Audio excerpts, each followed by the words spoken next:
Royal Steel: The Untold Truth of Princess Leonor's Life at Zaragoza Military Academy. The palace expected discipline. The world expected perfection. But no one expected what happened next. A future queen stepping into a life built for soldiers, not sovereigns. And what she discovered inside those walls defied every royal rule ever written. For centuries, heirs to the throne have followed tradition.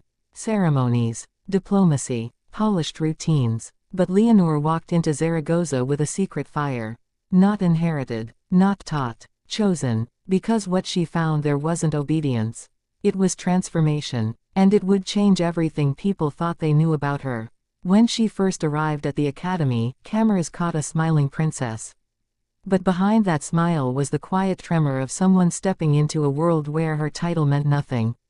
The uniform equalized everyone. The schedule punished hesitation. The instructors demanded a strength she had never been asked to show in public. And Leonor felt, for the first time, the weight of becoming not just a monarch, but a protector. Those first mornings were the hardest. Cold, breathless dawns where she stood in formation, surrounded by cadets who didn't care about palaces or protocol. They cared about grit, endurance, loyalty. They cared about whether the girl next to them could keep up. Leonor refused to be the weak link. Not because she feared judgment. But because she knew the monarchy she would inherit needed a leader forged, not softened. She stumbled. She made mistakes. She was exhausted, but each failure only made her hungrier. And as the days unfolded, something unexpected happened. She began to love the silence before sunrise. The smell of metal and sand. The rhythm of boots hitting ground in perfect unison. It grounded her in a way palace life never did. No velvet, no ceremony, just willpower. But there was another truth she didn't expect. The academy didn't just harden her muscles. It hardened her courage. And it revealed things about her family she had never fully understood. She carried her mother's perfectionism, sharp and demanding. Her father's sense of duty, heavy but steady. And her own fear of disappointing both. That fear followed her through firing drills and tactical exercises, reminding her that one day, all of Spain would depend on her decisions. Yet the academy also gave her something royal life rarely offered. Real friendship. The kind that grows in the quiet between challenges, when no cameras are watching.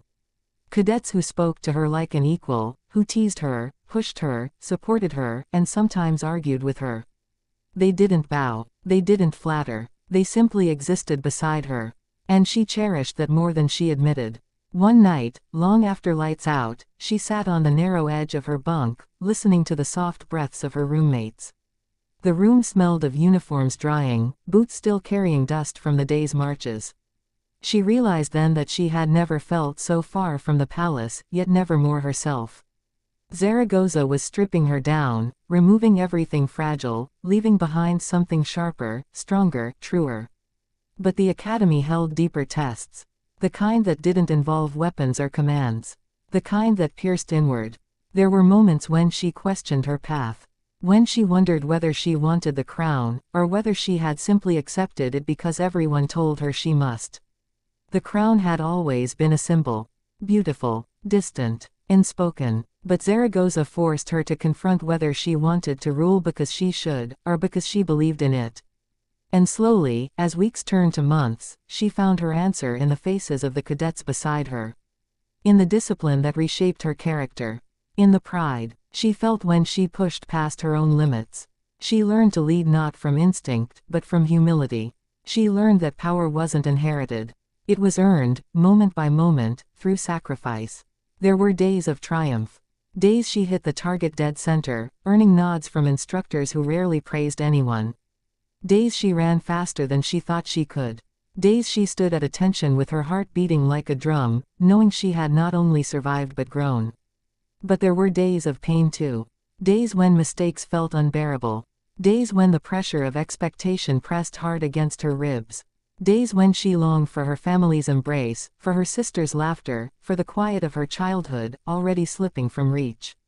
She cried once, in the privacy of a dark hallway, unseen by anyone. And then she wiped her face and walked back into formation, carrying herself with the dignity expected of a future queen. What no one outside the academy saw was the way she learned to lead from behind. She wasn't the loudest, the strongest, or the fastest. But she was the one who stayed after drills to help others improve. The one who offered her water before taking her own. The one who listened. The one who paid attention to the smallest details, knowing they would matter when she wore the crown. Her transformation didn't come from heroic moments. It came from small, relentless choices. To show up, to push harder, to stay resilient, to remain humble, to learn. As months passed, whispers began circulating within the academy. Not about miracles, not about royal privilege, but about the princess who refused special treatment. The princess who stood in the mud like everyone else. The princess who cared deeply, quietly, fiercely. She became not a symbol, but a teammate. And through that, she discovered the kind of leadership Spain would one day need.